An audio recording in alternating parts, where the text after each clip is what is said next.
This is a video for German dance in the grade 1 book. There are just a couple of little passages that I wanted to go through. So if you have a look at the third bar of the piece, you've got a G natural, so that's a low 2 on the E string.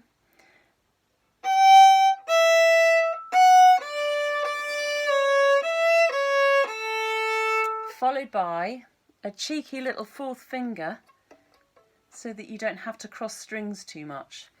Now use as much bow as you can on the crotchets.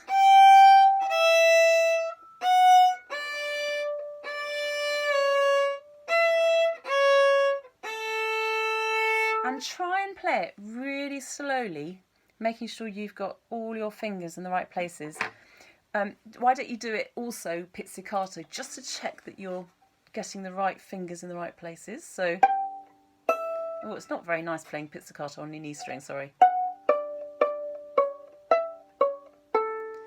And maybe let's just take that bar.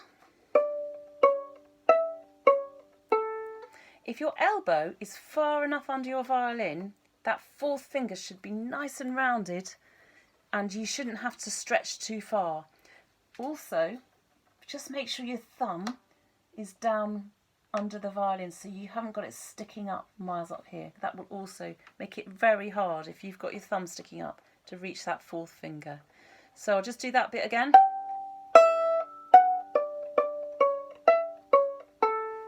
And let's do it with the bow one more time. So the bowing, down, up, down, up, down, up, down, up. So get your slur in the right place and then everything will fit into place. So.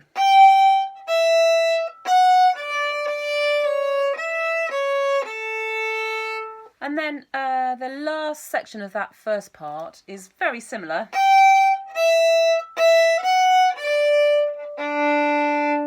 But there's no slurry bar and fourth finger, which make it a lot easier actually. Now the third line is the only line which is a little bit tricksy. It's got a lot of repeat of the A and the G sharp, and it all kind of looks the same and sounds the same, so you might get a bit lost. So just be really careful. Let's just practice the bowing first.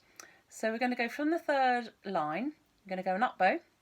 Up, down, up, down, up, down, up, down, up, down, up. So the tricky ones, I suppose, are the quavers, the slurs on the quavers, aren't they? Again, let's try just doing it pizzicato. Just do it gently so you don't hurt your first finger, pizzing on the E string.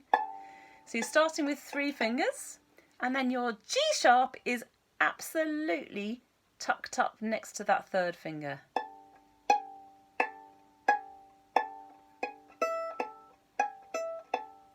Now, that's where you need to move your second finger.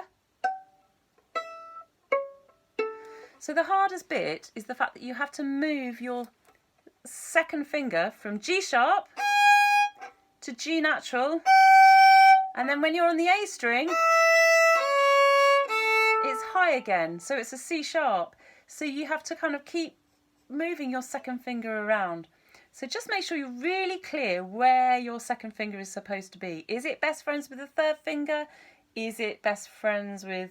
that doesn't really help because you haven't got the first finger down in this piece, but normally it would be next to the first finger if it's playing G natural on the E string.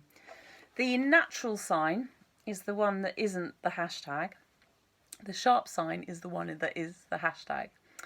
And for the natural sign, it just basically means cancelling out any accidentals. So if you have a sharp or a flat in front of a note, it's called an accidental. If you have a natural, that is also an accidental, but it means that it cancels out any accidental that's come before. So usually if you have an accidental in a bar, like a sharp or a flat, it lasts for the whole bar. If you have a little natural coming in, like in this bar, cancelling it out, it means that you now know that it's not going to be G sharp anymore, it's going to be G natural. I hope that makes some sense. Well done.